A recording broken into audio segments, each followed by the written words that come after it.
Visualmente el dólar está en todas partes. De hecho, es el epítome de lo que ahora se llama una marca global. Un billete de $20 se reconoce inmediatamente en cualquier parte del mundo. Psicológicamente representa mucho más que una moneda. Se ha convertido en el símbolo universal del enriquecimiento. Piensen en todos los libros y películas con la palabra dólar en su título. Económicamente, el dólar está en el corazón de todo. Para algunos representa la eficacia económica de Estados Unidos, para otros simboliza el imperialismo americano. La fortaleza de la moneda de un país depende de la fortaleza de su economía. Cuando el dólar estornuda, el mundo se resfría. A continuación conoceremos la historia del dólar, una de las sagas económicas más extraordinarias del mundo moderno, narrada por las personas que mejor lo conocen, que han formado parte de su evolución o lo estudian como meros observadores. Esta es la historia de cómo el dólar llegó a convertirse, en menos de 2 siglos, en la moneda de todo el planeta. Pero ¿seguirá el dólar su avance triunfal o el mundo cambiará y con él el destino del dólar americano?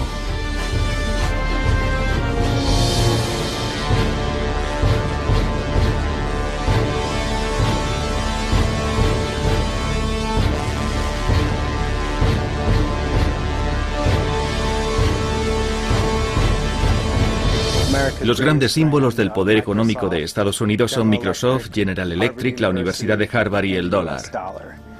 En cualquier conversación que escuches, en un restaurante, por ejemplo, la palabra dólar aparece en casi todas las frases. Está muy presente. Más que una moneda, es una obsesión. Siempre que se protesta contra Estados Unidos, aparece alguien rompiendo el escaparate de un McDonald's o quemando una bandera estadounidense, pero jamás verá a alguien quemando un dólar. Conozco a gente que se pasea por París con unos vaqueros que tienen como logotipo un billete de $1, pero nadie va por ahí con unos vaqueros adornados con €1. Para comprender la historia del dólar estadounidense, lo mejor es hablar con los historiadores, o en este caso con los numismáticos. Aquí es donde están todos, en la mayor feria de la moneda de Estados Unidos, en Memphis, Tennessee. Son verdaderas obras de arte, como cuadros de Picasso o Monet. Estos son preciosos. ¿Cuánto pides por ellos? $8 cada uno. Cuando se crea un país también debe crearse su moneda. En el caso de Estados Unidos eso además significó idear un sistema diferente a todos, en el que el dinero en papel tendría una mayor importancia. Uno puede ver la transformación del país a través de los diseños de su moneda. Afortunadamente conservamos muchos billetes antiguos. La gente los guarda por si aumentan de valor. 95, 18.000, ¿no? 17.000, un postor, 18.000, 19.000, 22.000, 30.000. Yo calculo que en esta subasta habrá ventas por valor de 7 o 6 millones y medio de dólares. Tras la firma de la Declaración de Independencia del 4 de julio de 1776, la recién nacida República estadounidense necesitaba dinero. Puesto que Gran Bretaña se negaba a renunciar a sus colonias, el país tuvo que declararle la guerra. Una empresa que requería mucho dinero, a pesar de que contara con la ayuda de franceses como el Marqués de Lafayette. Así que para financiar la contienda, a los líderes de la nación se les ocurrió una idea brillante: producir dinero de papel. Cuando declaramos la guerra a Gran Bretaña, emitimos esto que se llamó moneda continental. Las colonias, o mejor dicho, el Congreso Continental que las representaba, comenzaron a emitir este papel moneda. Por primera vez vemos escrita la palabra dólar sobre estos billetes, pero ¿de dónde viene? Su origen no es americano. De hecho, procede de Centro Europa, donde en el siglo XV había importantes minas de plata en el Valle de San Joaquín, ahora en la República Checa. Las monedas que circulaban por la zona recibieron el nombre de Joachimsthalers, que quiere decir procedente del Valle de San Joaquín. Con el tiempo, dichas monedas pasaron a llamarse simplemente thalers o taleros, denominación que quedó como nombre genérico para cualquier moneda de plata de cierto valor, y de ahí procede por deformación la palabra dólar. Y en cuanto al símbolo del dólar, parece que también viene de un lugar lejano. Le voy a mostrar una moneda hispanoamericana. Como puede ver, aquí aparecen 2 esferas y 2 columnas que simbolizan la unión del viejo y el nuevo mundo. Creemos que fue esta imagen la que inspiró la creación del símbolo del dólar. Sobre todo estos dos pilares que representan las columnas de Hércules y la curva que serpentea alrededor de las dos líneas verticales. Tras ganar la guerra contra Gran Bretaña, los americanos se concentraron en organizar las instituciones administrativas y políticas del país. Redactaron la famosa Constitución de Estados Unidos y George Washington fue nombrado presidente. Desde entonces su rostro aparece en todos los billetes de $1. George Washington eligió a un antiguo banquero, Alexander Hamilton, como su primer secretario del Tesoro. Su rostro también aparece ahora en el billete de $10. Hamilton quería crear un banco central, federal y nacional que fuera la única institución competente para emitir moneda. Creía que un banco así era necesario para el desarrollo del comercio y la industria. Sin embargo, Thomas Jefferson estaba en contra y su retrato aparece hoy en el billete de $2. Según Jefferson, no era necesario crear ningún banco central porque él creía en un país descentralizado y agrícola. ¿Por qué no hablamos con los propios protagonistas? Caballeros, gracias por acompañarnos. ¿Me oyen bien? Ahora sí, perfectamente. Señor Jefferson. Buenos días, encantado. Señor secretario, ¿es necesaria la creación de un banco central? Tenemos una deuda de $80 millones, una suma extraordinaria. Necesitamos crear un banco nacional para mantener y estabilizar nuestra moneda. Eso además nos permitiría emitir más dinero en caso de necesidad, sin olvidarnos de que nos dará credibilidad ante el resto del mundo. Hay que ser muy retorcido para pensar que todos aquellos que quieren para este país una industria y una economía prósperas y bien organizadas son meros sinvergüenzas sin escrúpulos. Yo no predico la pobreza, solo digo que debemos procurar que el dinero se distribuya de forma equitativa. Habría que vigilar de cerca a esa institución para que trabaje por el bien de todos, y no de una minoría de privilegiados. La controversia acabó en un compromiso. En 1791 nace en este edificio de Filadelfia el primer Banco Central Federal del país. Como Banco Central, sin embargo, deja mucho que desear. Para empezar, no tiene potestad de emitir moneda, y sus opositores, que estaban en contra de la idea de una banca centralizada, consiguen cerrarlo 20 años más tarde. En resumen, cuando comienza la conquista del oeste americano, el país no tiene banco central, y lo único que hace el gobierno federal es autorizar a bancos privados la emisión de sus propios dólares. Entonces, ¿qué dinero usaban los vaqueros para pagar el whisky en la cantina? Y cuando los forajidos atracaban los trenes, ¿qué dinero encontraban en su interior? Respuesta: en lo que a monedas se refiere había de todo un poco. Estaban las monedas de oro y plata de México, por ejemplo. En cuanto a billetes, el asunto era más complicado. Durante la primera mitad del siglo XIX, Estados Unidos no tenía una única moneda para todo el país. Había cientos de bancos privados que podían emitir miles de billetes diferentes.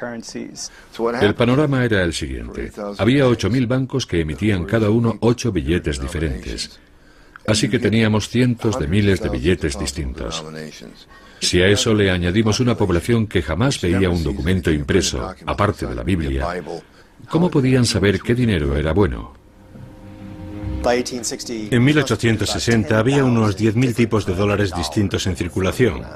Fueron buenos tiempos para los falsificadores, sobre todo para los malos. En la actualidad, cuando falsificas algo, haces una imitación, una copia de algo existente. Pero como había miles de bancos distintos, los falsificadores listos se dieron cuenta enseguida de que no valía la pena molestarse en hacer copias. Podían crear sus propios bancos, completamente ficticios. Y eso es lo que hicieron muchos. Y para complicarlo todo aún más, los bancos y los falsificadores no eran los únicos metidos en el ajo. Las compañías ferroviarias, los hoteles e incluso algunas tiendas imprimían sus propios dólares. Pongámonos en situación. Imaginemos que va a una tienda, digamos en Filadelfia, y que se dispone a pagar con un billete de $1 emitido por un banco de Tennessee, por ejemplo. En ese momento comienza el regateo con el tendero para establecer cuánto vale ese billete. Usted diría, por supuesto, que su valor es de $1, pero él argumentaría que no, que ese banco tiene muy mala reputación y que como mucho ese dólar solo vale 50 centavos. ¿Se imagina cómo sería hoy si cada vez que vamos a una tienda tuviéramos que llegar a un acuerdo en la caja acerca de lo que vale la moneda que queremos usar? Sería ridículo. La situación estaba totalmente fuera de control cuando estalló la Guerra Civil, en la que los unionistas del norte se enfrentaron a los confederados del sur. La Unión no tenía dinero, pero debía pagar a sus soldados, así que tuvo que recurrir a otro tipo de financiación. La solución más sencilla cuando un país no tiene dinero es fabricarlo. Así que igual que George Washington un siglo antes, en 1863 Lincoln decide reorganizar todo el sistema. Le oigo, señor, y es un gran placer charlar con usted hoy. Los días en los que cualquiera podía emitir moneda han acabado. Bueno, es necesario estandarizar la moneda. Y se debe hacer de la mano de un gobierno central y un banco central. Y la única forma de conseguirlo es emitiendo una moneda creíble para el pueblo americano, donde figure el gran sello de Estados Unidos con su águila impresa, para que así todo el mundo sepa que tenemos una única moneda y que puede confiar en ella. A partir de aquel momento solo habrá una autoridad con capacidad para emitir moneda, el gobierno federal. Emitieron un billete que enseguida recibió el nombre de greenback o verde. El nombre greenback viene del hecho de que estos nuevos billetes estaban también impresos por detrás y en color verde. Y se hizo así porque era imposible reproducir el verde en el reverso con los métodos de falsificación de la época. La impresión en verde desalentará a los falsificadores. Así que, mientras que en 1849 había 10.000 tipos de billetes distintos, en 1866 solo había un puñado.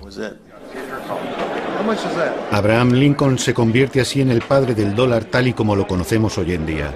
Después de él, todos los dólares repetirán el mismo diseño. Son fascinantes, muy bonitos. Fíjese en la calidad del grabado. Este es mi favorito.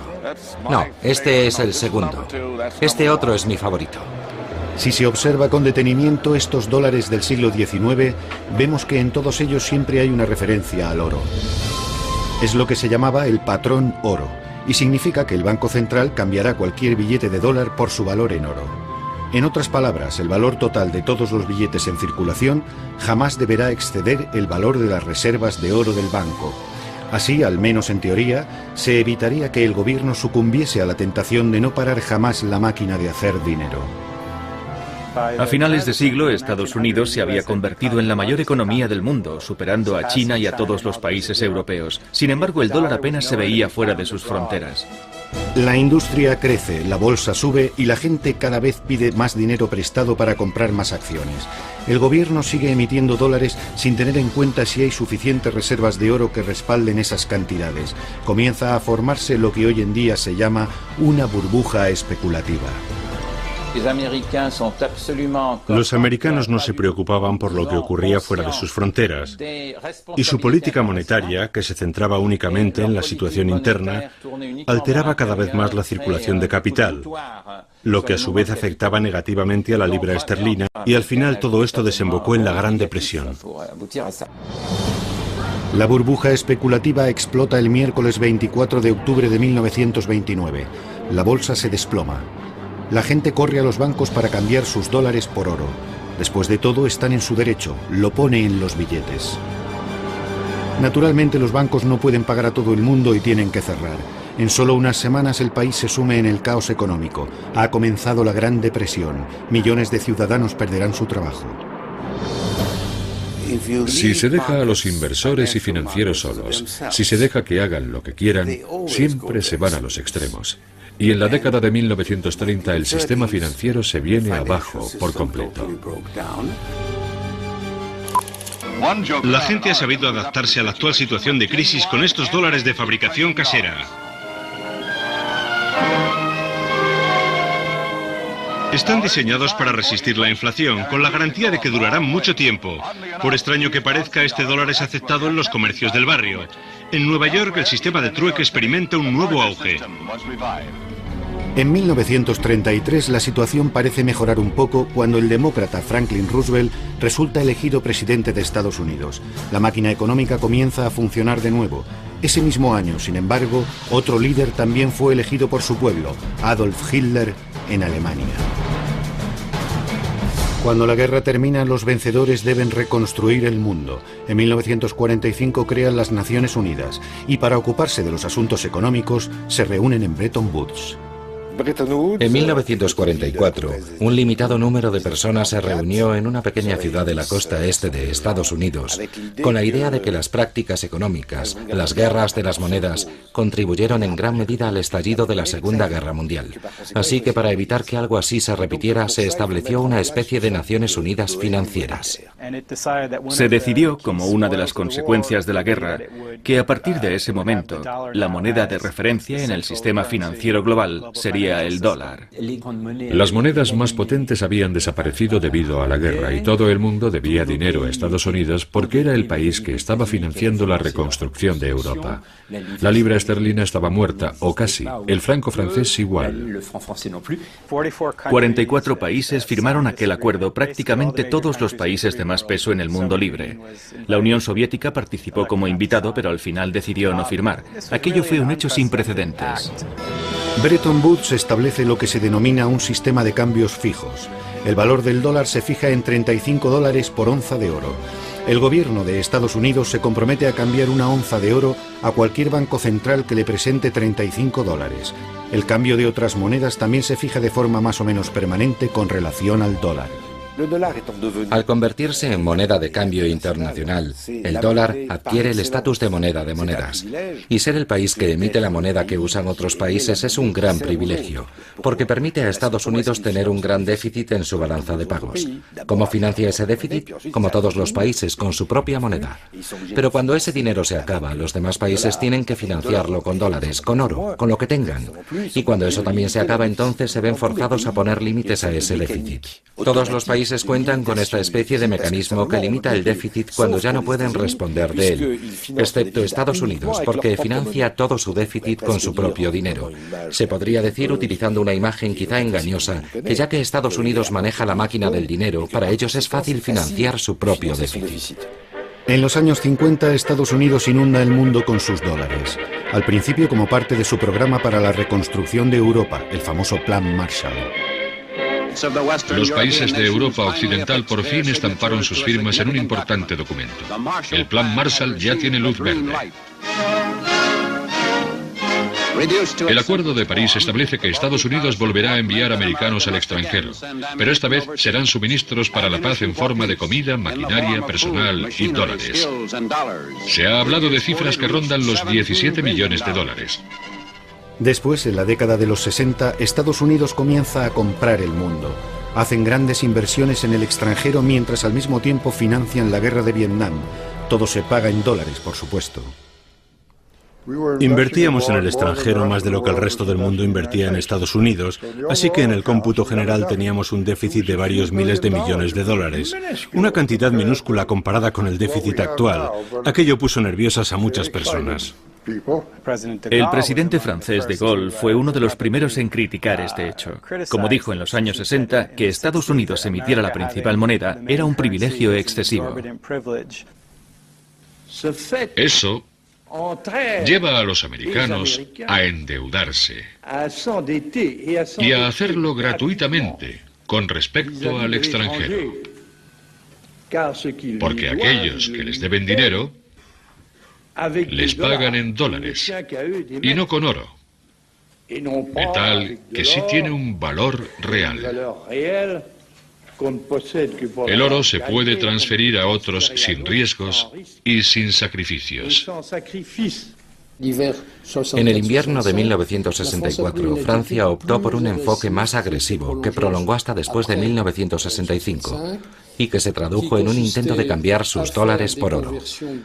Bien, Francia dejó claro cuáles eran sus intenciones, pero los alemanes, que estaban haciendo lo mismo, no dijeron nada. Así que las reservas de oro estadounidenses comenzaron a bajar. Habíamos emitido tantos dólares que solo podíamos responder del 20% de toda la moneda que guardaban los bancos centrales. El miedo era que la pérdida de confianza en la economía americana provocase el pánico bancario y que todos los países corrieran a cambiar sus dólares por oro al mismo tiempo. Estados Unidos no podría responder a la demanda de oro y eso daría lugar a otro gran desastre económico. El general de Gaulle decidió retirar las reservas de oro francesas de la Reserva Federal. Se trataba únicamente de un asunto técnico, pero produjo un gran revuelo político. El general de Gaulle me preguntó, ¿está el oro ya de camino? Sí, señor, lo estamos trayendo. Luego añadió, tenemos que agilizar las cosas. Escucha, quiero que envíes el Colbert. El Colbert era nuestro único buque de guerra por aquel entonces. Enviamos el Colbert a Fort Knox, cargamos el oro y lo traemos de vuelta. Señor, dije, eso es imposible. Si manda un barco de guerra a Estados Unidos para traer el oro, provocará un terrible incidente diplomático. Así que al final se desechó esa idea.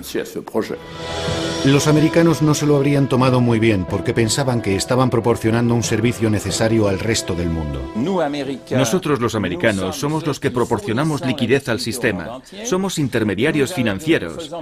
Hacemos posible que el sistema financiero mundial funcione porque tenemos la competencia financiera de la que otros carecen. Es un servicio que le proporcionamos y si el dólar se convierte en un problema, será su problema, desde luego no el nuestro. Han escuchado una alusión al famoso comentario hecho por el secretario del Tesoro John Connally a una delegación de europeos que se quejaban de su política monetaria. El dólar es nuestra moneda, pero es vuestro problema. Las decisiones que toma el secretario del Tesoro y las políticas económicas de Estados Unidos están pensadas para beneficiar al país, pero también tienen un impacto en el resto del mundo. Y eso se refleja en lo que decía Connally. Es nuestro dinero, nosotros lo manejamos, y si las decisiones que tomamos no les gustan, es su problema. John Connally no era un experto en la materia. Era un político, un tejano. Como saben, estaba en el coche del presidente cuando Kennedy fue asesinado. Era un tipo muy alto, un gigante de 1,94 y bastante locuaz. Además pensaba que la economía mundial se podía dirigir con cierta improvisación. Y también era un tipo un poco bruto a la hora de negociar. Les dijo a los europeos, si queréis seguir disfrutando del apoyo militar americano, con la Unión Soviética respirando en vuestro cogote, tendréis que mantener vuestras monedas más débiles, y esa será la solución. De esa forma reduciremos el déficit de la balanza de pagos. El sistema de Bretton Woods se vino abajo gracias a la maniobra de Nixon del 15 de agosto de 1971, cuando decidió sacar el oro del sistema y convertir el dólar en una moneda fluctuante. Un sistema de cambios fluctuante es totalmente diferente. El valor de las monedas en el mercado internacional viene determinado por la oferta y la demanda. Estados Unidos tiene hoy la mejor oportunidad de este siglo para alcanzar dos grandes ideales: disfrutar de la paz y crear una nueva era de prosperidad sin guerras. He dado órdenes al secretario Connally para que suspenda temporalmente la convertibilidad del dólar al oro u otro activo que tengamos en la reserva. Como consecuencia de esta decisión, tendremos una moneda más estable. Es posible que con esta acción no ganemos muchos amigos en los mercados internacionales. Habíamos vivido con un sistema de monedas estables. Las monedas más importantes eran estables. Si había fluctuaciones serían contraproducentes y afectarían a monedas menos importantes. Pero la más potente, el dólar, era totalmente estable. Era a lo que estábamos acostumbrados. Todo el mundo se sorprendió mucho, incluso aquellos que estábamos más cerca del poder, como yo. Solo unos pocos conocían los planes del gobierno. Kissinger, por ejemplo, no participó porque estaba ocupado negociando sobre Vietnam. Todo se llevó con mucha discreción y la medida cogió a los mercados por sorpresa. Los europeos y los japoneses quedaron muy sorprendidos. ¿Cómo? ¿Que quieren alterar el cambio de la moneda? Bueno, ¿de qué estamos hablando? ¿De un 2%? ¿Qué va? Dije, nada de un 2%. Estamos hablando de un 10 o un 15%. Y así acaba todo. El mundo de cambios fijos se convierte en algo del pasado. A partir de aquel momento, el valor del dólar cambiará cada mañana, y no poco. Imaginemos las fluctuaciones del dólar desde 1971 como un viaje en una montaña rusa.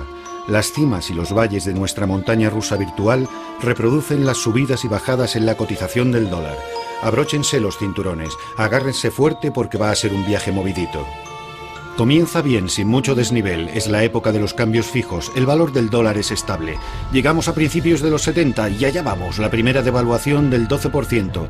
Una ligera subida, el final de su convertibilidad y cuidado, de repente cae un 25%.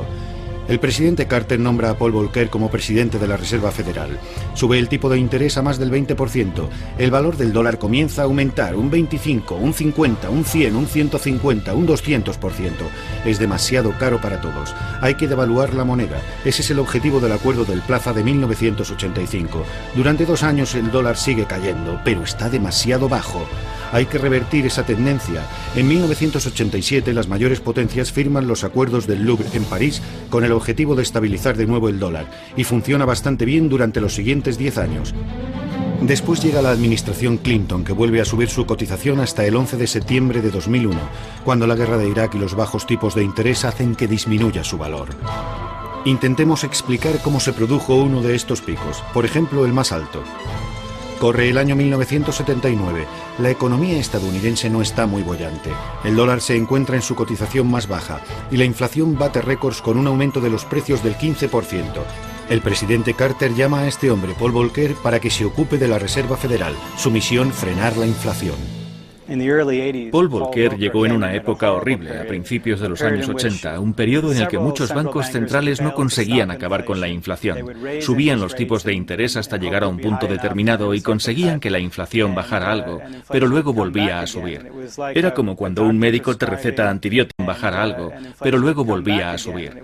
Era como cuando un médico te receta antibióticos, pero no te da los suficientes o te los tomas durante menos tiempo del indicado. Y justo cuando parece que todo está resuelto, la enfermedad resurge con más fuerza, y entonces necesitas una dosis mayor de medicinas. La Reserva Federal tuvo que subir los tipos de interés hasta lo que Helmut Schmidt llamó el nivel más alto desde Jesucristo. Los bancos centrales tienen una gran arma para acabar con la inflación, y es el tipo de interés, el interés al que se presta el dinero en un país determinado. Los bajos tipos de interés estimulan la economía, pero también producen inflación. Por otro lado, cuando los tipos de interés son muy altos, la economía se lentifica y la inflación disminuye. El truco está en encontrar la medida justa. Por aquella época había una inflación bastante alta. Así que mi prioridad era frenar la inflación. Pero para conseguirlo, también había que hacer algo con respecto a la debilidad del dólar. De modo que desde 1981 hasta 1985, el dólar sube de forma constante mientras la inflación baja y la economía se lentifica cada vez más. Mientras tanto, la población sufre. Nadie puede hacer frente a unos tipos de interés del 20%. Los constructores estaban particularmente molestos, sobre todo porque el periodo anterior había sido bastante bueno para ellos. Así que, medio en broma, medio en serio, comenzaron a mandarme ladrillos a mi oficina. La gente le culpaba de sus problemas. Le paraban por la calle, le ponían un dedo en el pecho y le decían: usted es el culpable de que mi padre haya perdido su trabajo. O por su culpa no podemos vender nuestra casa. En 1984 el dólar está tan alto que los gobiernos deciden que ha llegado el momento de intervenir. Se organiza una cumbre internacional en el Hotel Plaza en Nueva York. Para los europeos la moneda estadounidense resultaba demasiado cara. No podían pagar en dólares las zapatillas Nike, los tractores Caterpillar o simplemente los barriles de petróleo. Todos esos productos eran demasiado caros. La única solución al problema era llegar a un acuerdo monetario o recurrir a medidas proteccionistas. Y ante la amenaza de un resurgimiento del proteccionismo, los estadounidenses se dieron cuenta de que tenían que llegar a un acuerdo con los demás países. Entonces la comunidad internacional decidió debilitar el dólar. Habría otros picos en los años siguientes, pero la montaña rusa jamás alcanzaría aquellas cotas. Casi todos los picos coinciden con grandes crisis internacionales: la crisis de la deuda mexicana, la crisis financiera asiática, el colapso económico de Argentina, la burbuja de las .com. Teniendo en cuenta todas estas turbulencias y los altibajos a los que se enfrentaron los pasajeros, cabe preguntarse: ¿hay alguien al volante? Es decir, ¿quién controla el dólar en Estados Unidos? La Reserva Federal es el Banco Central de Estados Unidos. Y nuestro objetivo es comparable al del Banco Central Europeo o el Banco de Francia antes del euro, por ejemplo. Nuestro trabajo es favorecer la estabilidad de los precios y un crecimiento sostenible de la economía, además de mantener el sistema financiero lo más estable posible. El sistema de reserva federal está compuesto por 12 bancos, cuyos accionistas son los sucesores de aquellos grandes bancos locales del siglo XIX que recibieron permiso para emitir sus propios dólares. Esto convierte al Fed en algo singular, porque es prácticamente el único banco central del mundo que no es público, sino privado. Los bancos del sistema de la Reserva Federal, como este de Nueva York, están en manos de los bancos comerciales. Son propiedad de los miembros del sistema de la Reserva Federal. Pero debido a su organización, el gobierno es muy estricto y vigila su funcionamiento muy de cerca. El término que se utiliza es algo técnico, pero se podría decir que somos instrumentos del gobierno federal. Aunque seamos empresas privadas, el gobierno supervisa nuestro funcionamiento. Para producir billetes, el Fed tiene su propia impresora, la Oficina de Grabado e Impresión en Washington, que es una agencia gubernamental. Emitimos unos 8.000 millones de billetes al año, lo que supone unos 750 millones al día. Este lugar es tan importante para los estadounidenses que hay una pasarela desde donde los visitantes pueden ver toda la zona de impresión. En cuanto a las máquinas, no parecen muy nuevas. Algo que no nos sorprende dado que el dólar no ha cambiado de tamaño ni color desde 1929.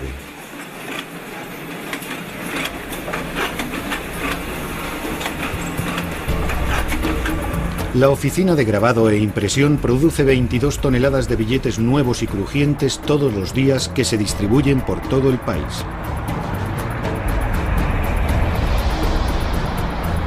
En Estados Unidos se usan mucho los billetes y el dinero en general. De hecho, 1 de cada 10 dólares es un billete real y palpable. Los otros 9 son solo números que bailan en los ordenadores de los bancos. Puede que 1 de cada 10 no parezca mucho, pero es el doble de la cantidad en circulación de libras esterlinas, yenes japoneses o euros, cuyos billetes nunca han supuesto más del 5% del total del dinero del país. Es más, al contrario de lo que cabría pensar, el número de billetes en circulación no se reduce, sino que aumenta, a pesar de la llegada de las tarjetas de crédito.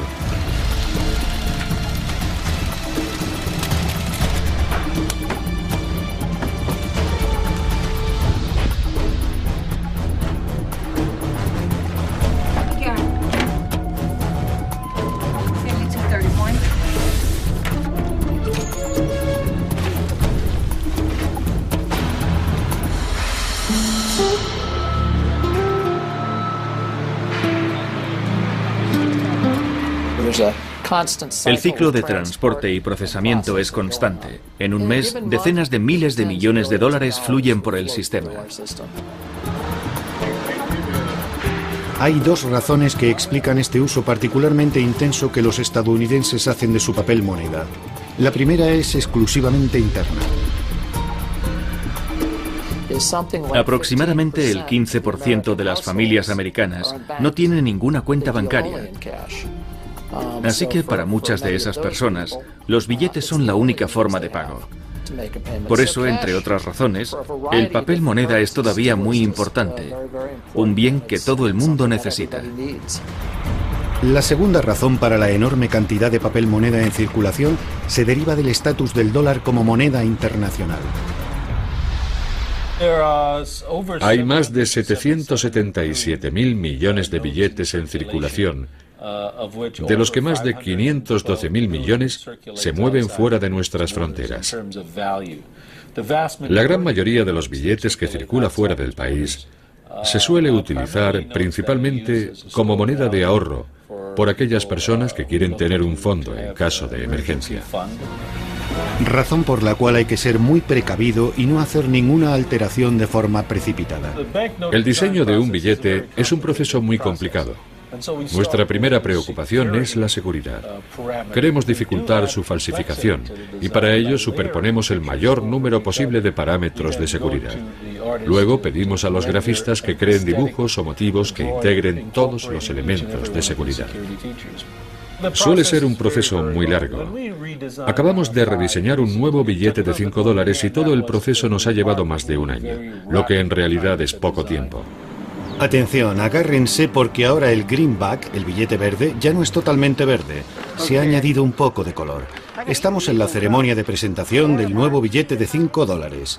La casa del fondo perteneció a Abraham Lincoln, el padre del billete de dólar.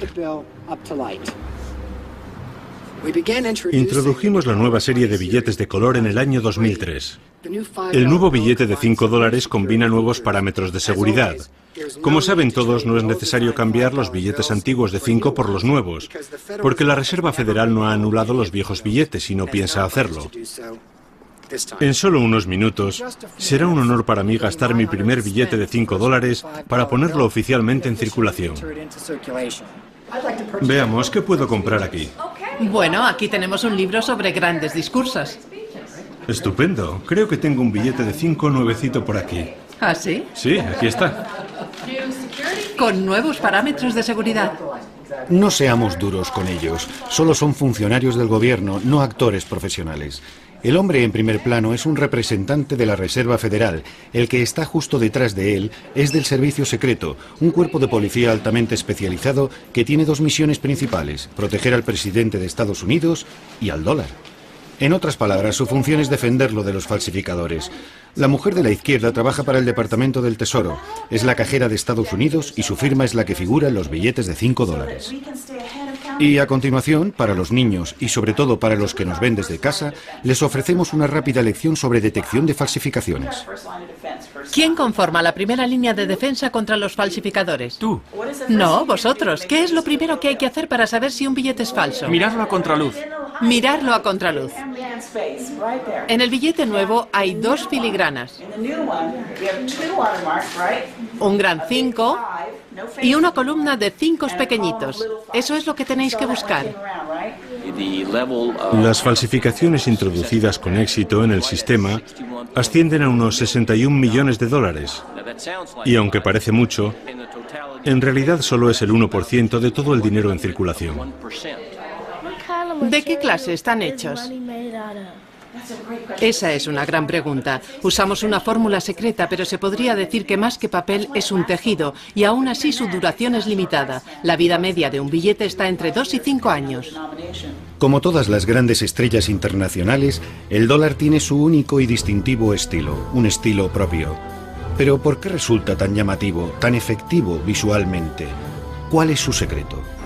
En primer lugar, el color es muy importante. Y luego están todos los demás símbolos. Es como si cada billete contuviera un pedazo de historia viva de Estados Unidos y de filosofía americana. Así es, los dólares americanos estimulan nuestra imaginación porque están cubiertos de símbolos misteriosos, supuestamente masónicos, que datan de los comienzos de la Revolución Americana. El revés del billete es lo que más llama la atención de la gente en lo que se refiere a los símbolos. En la cara del billete tenemos a George Washington, el primer líder de la nación, que además era masón. Así que se podría decir que hay una referencia masónica en esa parte del billete. Pero el envés resulta mucho más misterioso hasta para los americanos. En el envés aparecen las dos caras del gran sello de Estados Unidos. El diseño del sello del siglo XVIII corrió a cargo de un comité en el que se encontraban Thomas Jefferson, John Adams y Benjamin Franklin. Son muchas las personas que creen que el sello y los símbolos tienen significados ocultos. Muchos cuentan las plumas del águila. Son 33. Según los partidarios de las teorías conspirativas, 33 es el número exacto de grados presentes en el rito masónico escocés. El rito antiguo y aceptado, bastante conocido en Estados Unidos. También hay personas de ideología de extrema derecha que ven en esta coincidencia implicaciones siniestras, incluso pruebas de una gran conspiración de la élite para hacerse con el dominio del mundo. Sin embargo, entre los 56 hombres que firmaron la Declaración de Independencia, solo 9 eran francmasones. George Washington y Benjamin Franklin, por ejemplo, pero no así Thomas Jefferson o John Adams. No creo que existiera ninguna conspiración de los masones para manipular la Revolución Americana, sino simplemente que los ideales de la Revolución, como los de la francmasonería, se inspiran en la misma fuente filosófica, el siglo de las luces. La inspiración estética para el diseño del billete verde deberíamos buscarla más bien en algo que muchos de estos hombres del siglo XIX compartían: un aparente interés por el esoterismo, la simbología cristiana e incluso la egiptología, como parece corroborar la cara frontal del Gran Sello. La Gran Pirámide es un símbolo de longevidad, de permanencia. Las pirámides siguen en pie después de muchos siglos, y los padres de la patria querían eso mismo para Estados Unidos. Por lo que respecta al ojo que hay en su vértice, es un símbolo muy antiguo que nace cientos de años antes y representa a Dios, que protege a la nueva nación americana. De hecho, el dólar está tan ligado a Dios que es la única moneda del mundo occidental que pide explícitamente su protección. En ella aparece el famoso lema "In God we trust", en Dios confiamos, que tanto intriga a los extranjeros. El pueblo americano siempre ha sido muy religioso. Es una realidad que todos los gobiernos han tenido siempre en cuenta. En 1861, cuando estalló la Guerra Civil, un pastor de Pensilvania escribió una carta que luego se hizo muy famosa al secretario del Tesoro, un hombre llamado Simon Chase.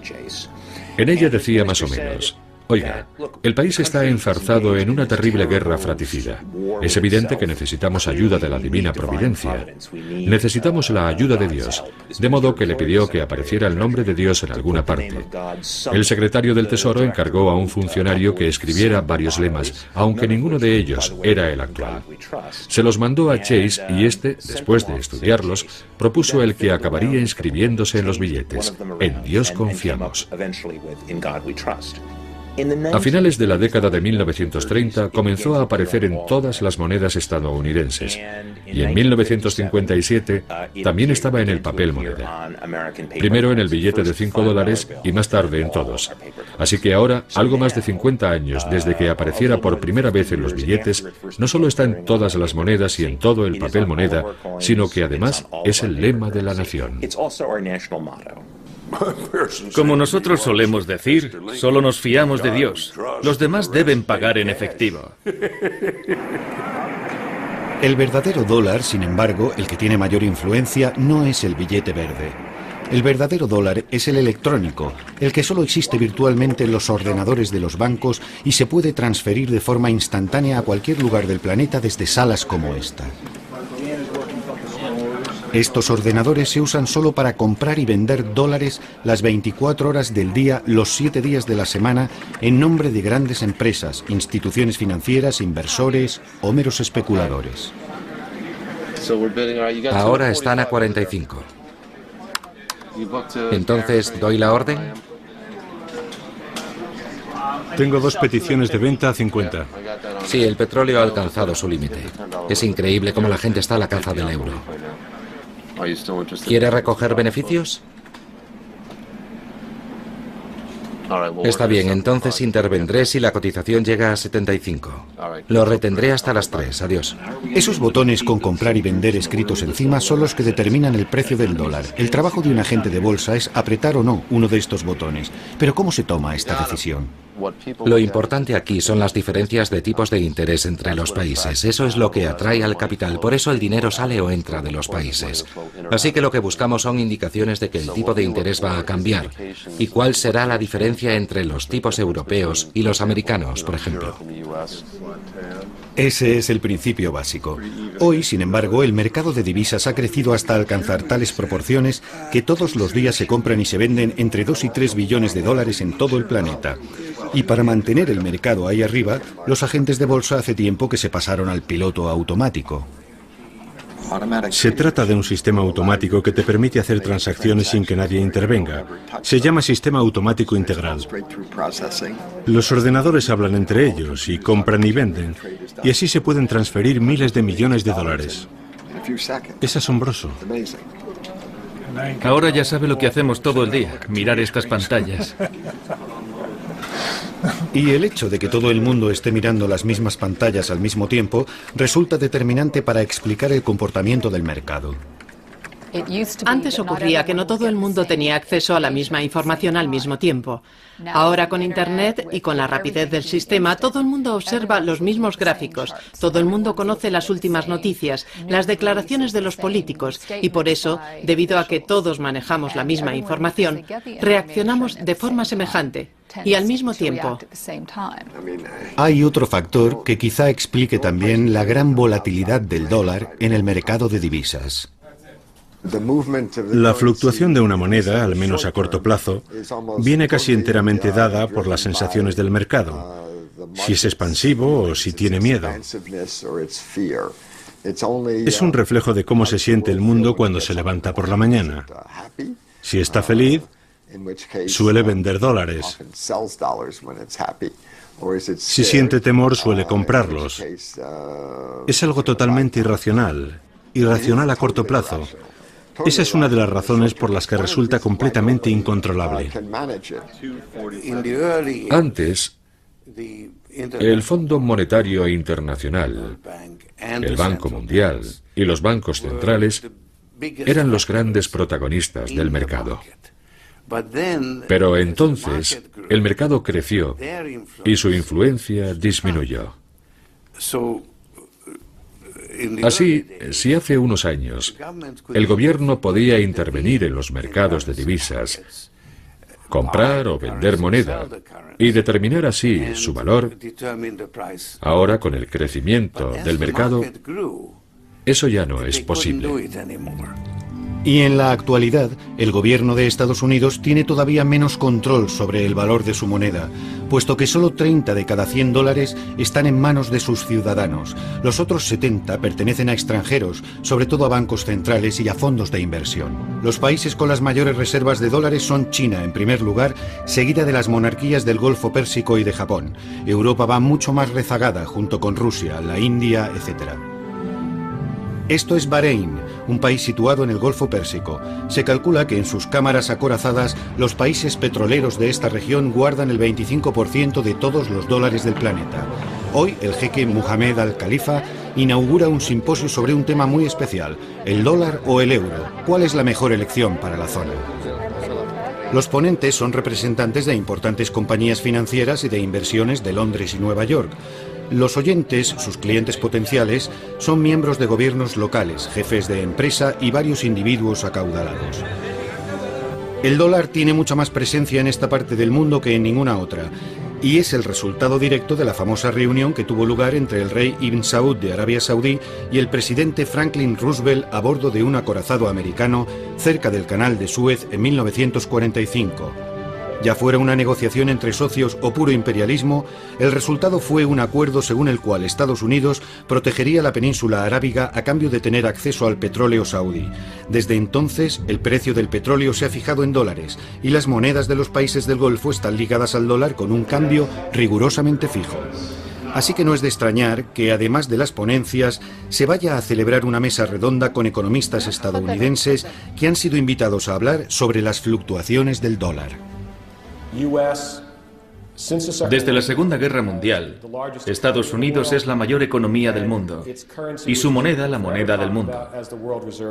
Cuando analizamos la evolución que muestra el gráfico, observamos que el dólar sigue una trayectoria en suave, pero en constante declive. Es un mercado tan grande que nadie lo puede controlar. Es un mercado mundial, sobre todo ahora.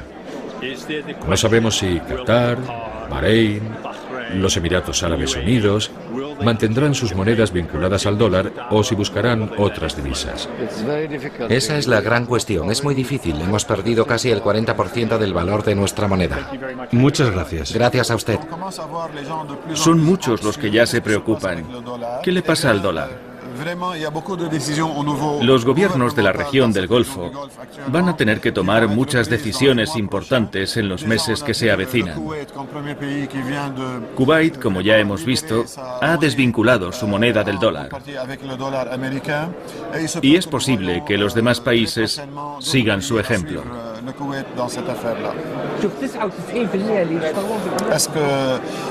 Este es el fin del dólar estadounidense. Ha sido un buen padre y todos sabemos que es muy doloroso perder a un buen padre.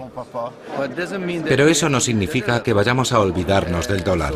Es posible que al final sean las fuerzas del mercado las que nos digan si será el euro o el dólar la moneda predominante, o quizá alguna otra. Los europeos y el mundo han estado obsesionados con el dólar durante los últimos 100 años por una razón muy simple. No había competencia. Eso ahora ha cambiado con la creación del euro. ¿Acaso la política de los últimos 10 años del Banco Central Europeo con sede en Frankfurt ha cambiado el paisaje monetario del mundo? ¿Está el todopoderoso dólar, el rey dólar, a punto de ser destronado por el euro? Creo que el euro tiene potencial para convertirse en el equivalente al dólar como moneda de reserva mundial o incluso para sobrepasarlo. Para los europeos es un éxito fenomenal. Si el euro fuera más agresivo o intentara ser más agresivo, probablemente desbancaría al dólar en poco tiempo. El euro no se creó para oponerse al dólar. No se creó como oposición a ninguna moneda existente. La ambición de Estados Unidos, y lo que voy a decir es una simplificación, es imperialista. Quieren ser la superpotencia del mundo. Nosotros no ambicionamos eso, no queremos gobernar el mundo. Ya lo hicimos en parte en el siglo XIX, pero ese ya no es nuestro objetivo. Y puesto que el euro rivaliza con el dólar sin querer o sin ser capaz de reemplazarlo por completo, ¿qué implica eso para el futuro del planeta?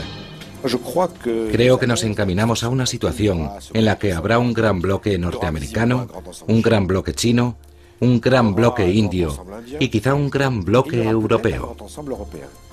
Y creo que con el tiempo es posible que el sistema evolucione hasta un punto en el que la función del dólar sea menos excepcional. Creo que sucederá de manera totalmente natural y será bueno para la economía mundial. Y la palabra final la tiene Paul Volcker, que ha sacado su bola de cristal para la ocasión. Haré dos afirmaciones. Una es que el mundo estará mucho mejor cuando solo haya una moneda única. Y dos, que no creo que viva para verlo. Ni siquiera creo que lo vea usted.